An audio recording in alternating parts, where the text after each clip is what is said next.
उन सबका कार्यकाल जुलाई में पूर्ण हो चुका था और उससे पहले राष्ट्रीय अध्यक्ष जी को एक्सटेंशन मिल गई थी। अब ये राष्ट्रीय अध्यक्ष के ऊपर है कि जिनके कार्यकाल बढ़ाने हैं या घटाने हैं। अब उन्होंने तो राजस्थान में भी बदला था, तेलंगाना में चुनाव था, यहाँ पर भी बदला है, उत्तर प्रदेश में भी प्रदेश अध्यक्ष का बदलाव हुआ, तो इसे बीच का कोई बदलाव नहीं है, ये प्रक्रिया।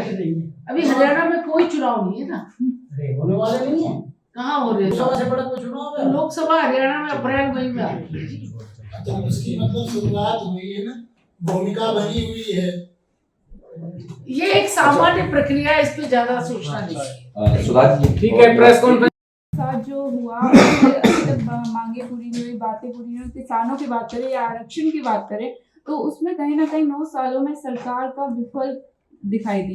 ये मेरा ऐसा मानना नहीं है। देखिए, जब खिलाड़ियों का विषय आया, सरकार ने कमेटी बनाई और जब भी किसी बात का विषय आता है उसकी कमेटी बनाई जाती है। हमको कमेटी के निर्णय आने तक इंतजार करना चाहिए था, लेकिन कभी कभी हमको ये लगता है कि जो हम कह रहे हैं वही सही है। हो सकता है आप सही होंगे, लेकिन कमेटी बनाने का या जिनको निर्णय देना है उनके निर्णय का अगर हम इंतजार नहीं करेंगे तो फिर ये बायस्डनेस होती है।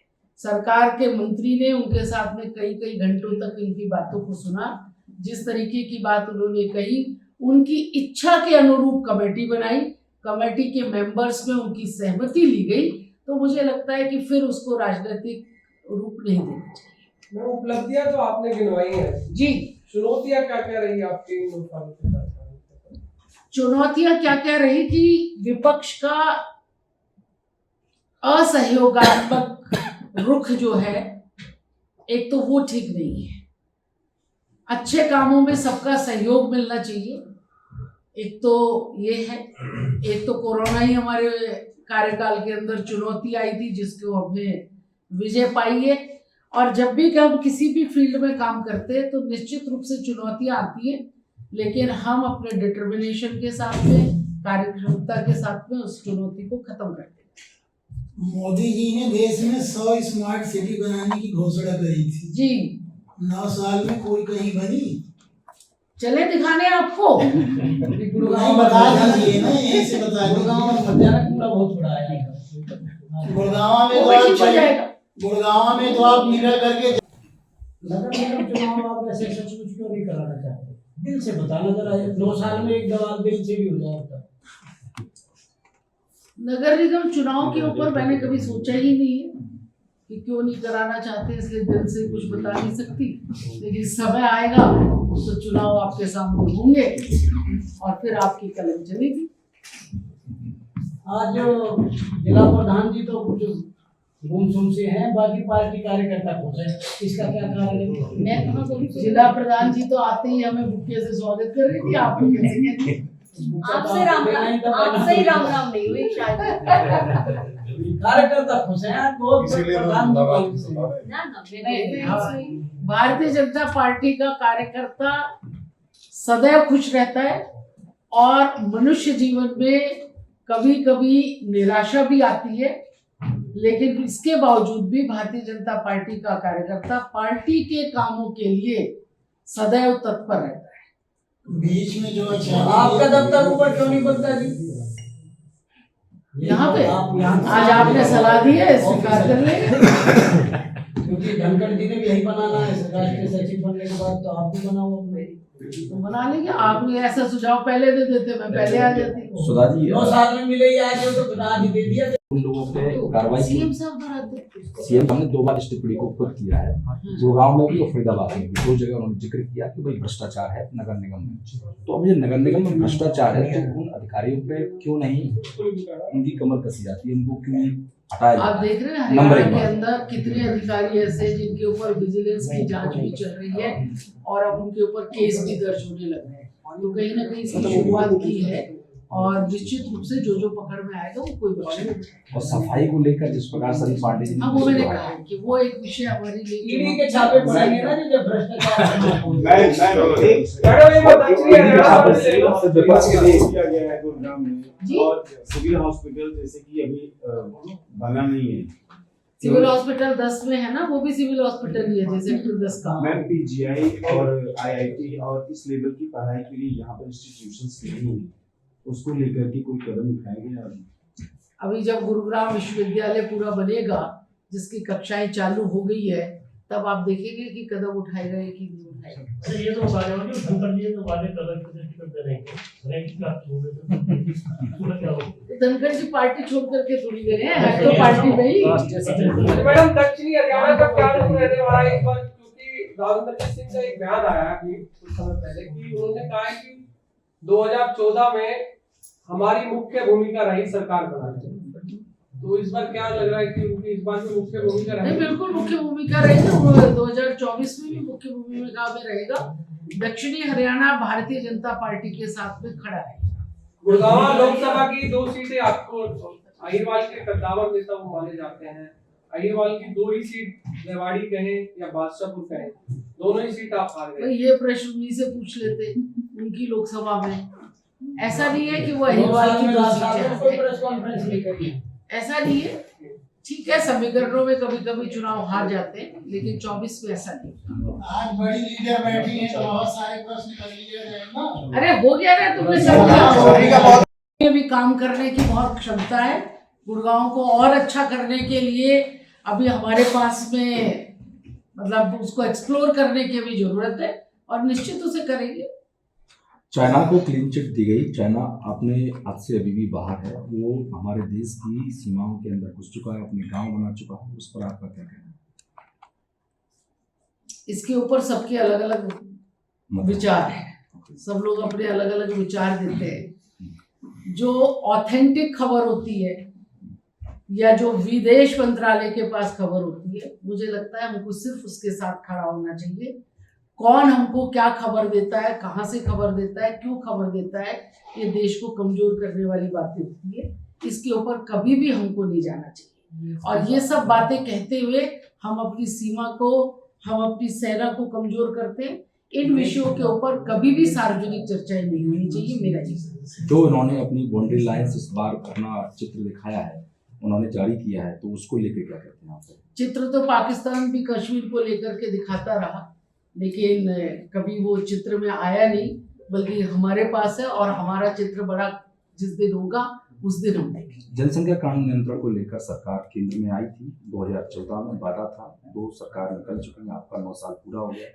अब क्या मुद्दा इस बार 2024 फिर आपके सामने है? हमारा मुद्दा तो अब विकास का है, और जो जो विषय हमने जनता के बीच में रखे थे, आज से नहीं, अगर आप पिछले 35 सालों से भी देखेंगे, हम धीरे धीरे करके अपने एक एक मुद्दे के ऊपर आगे बढ़ते जा रहे हैं, और उनके अंदर हम कामयाब होते जा रहे हैं। और मुझे लगता है कि आने वाले समय में ऐसा कोई विषय नहीं रहेगा जिसे भारतीय जनता पार्टी ने प्रॉमिस किया और उसको किया।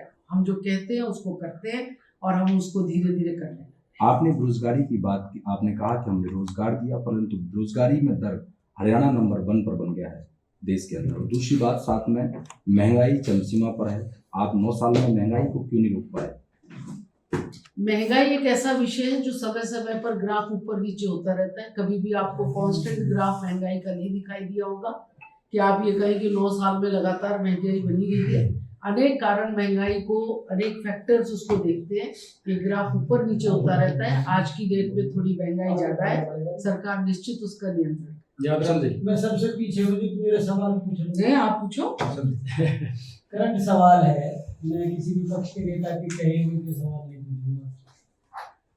प्रदेश अध्यक्ष आपने जी ऐसे ही बना दिया, ऐसे ही बनता है कि संवैधानिक? थोड़ा समझाना।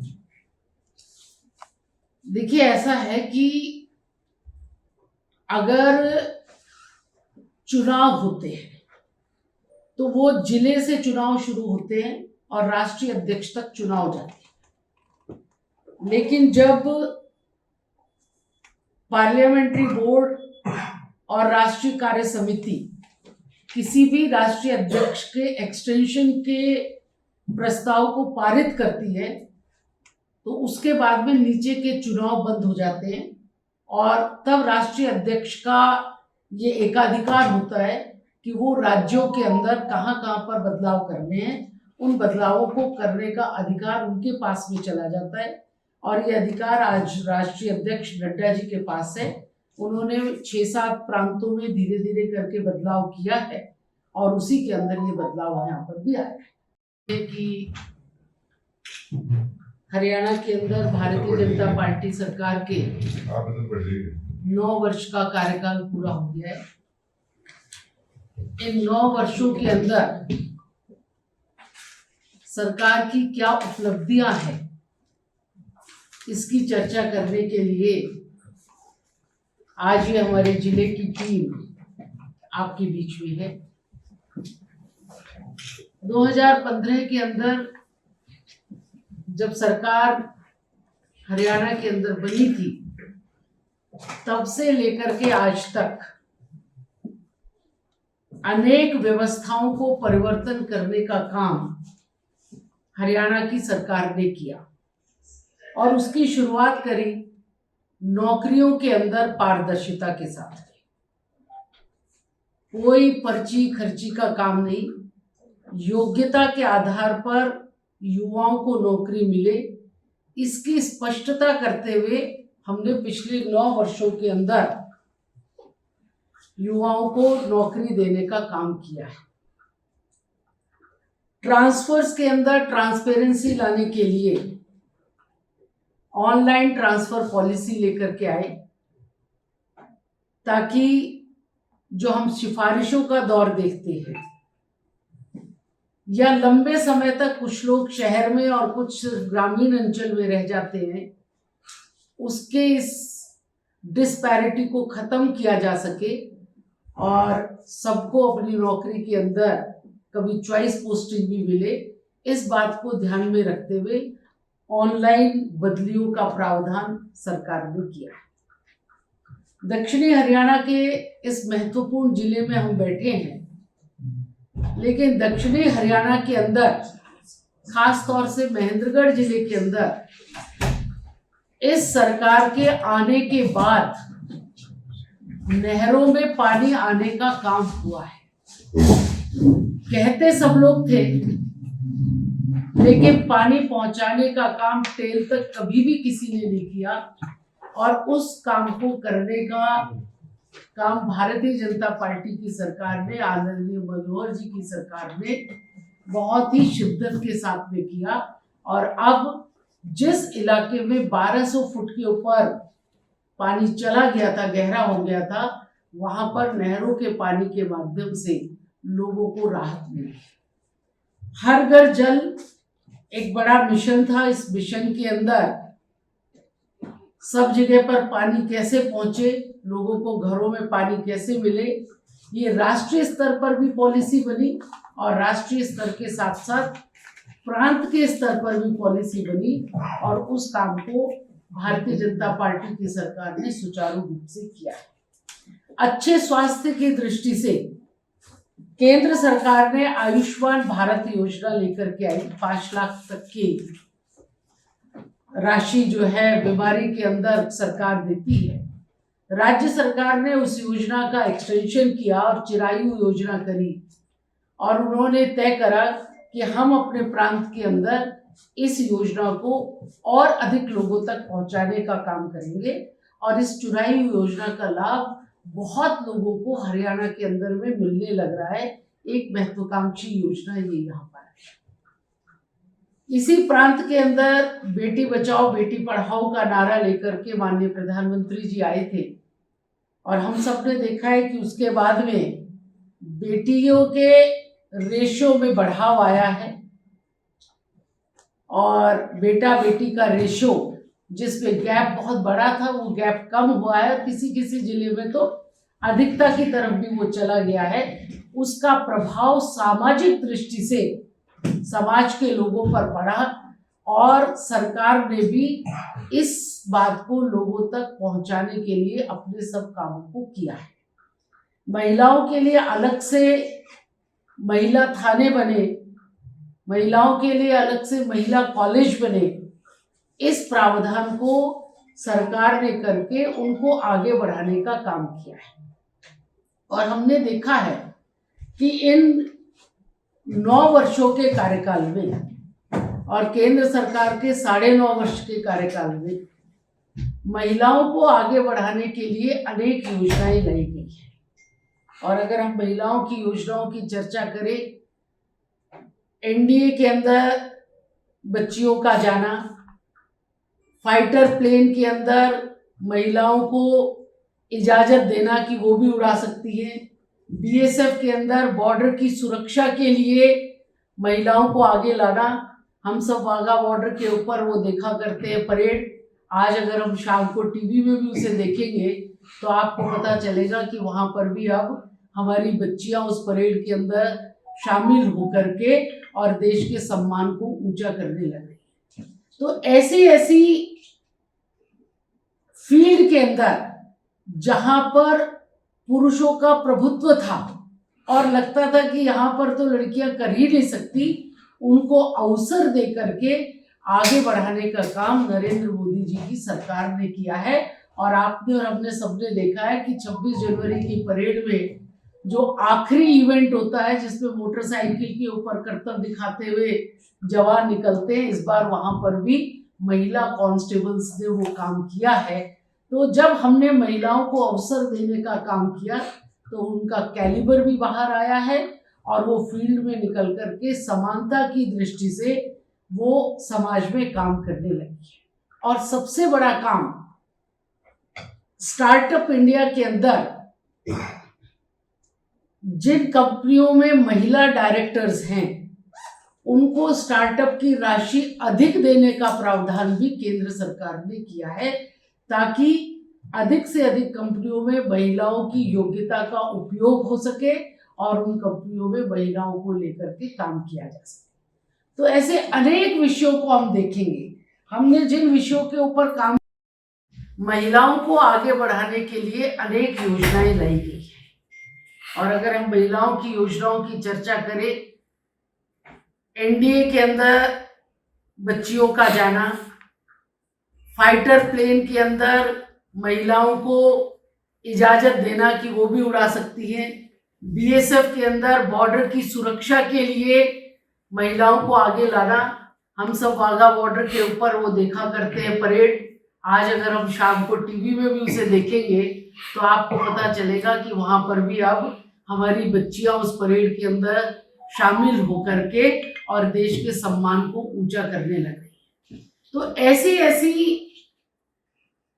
फील्ड के अंदर जहां पर पुरुषों का प्रभुत्व था और लगता था कि यहाँ पर तो लड़कियां कर ही नहीं सकती, उनको अवसर दे करके आगे बढ़ाने का काम नरेंद्र मोदी जी की सरकार ने किया है। और नमस्कार जी, सबको नमस्कार। राम राम भाई, राम राम। विक्रम सामने से ले ले भाई। नमस्कार जी। और क्या नंबर मार दिया।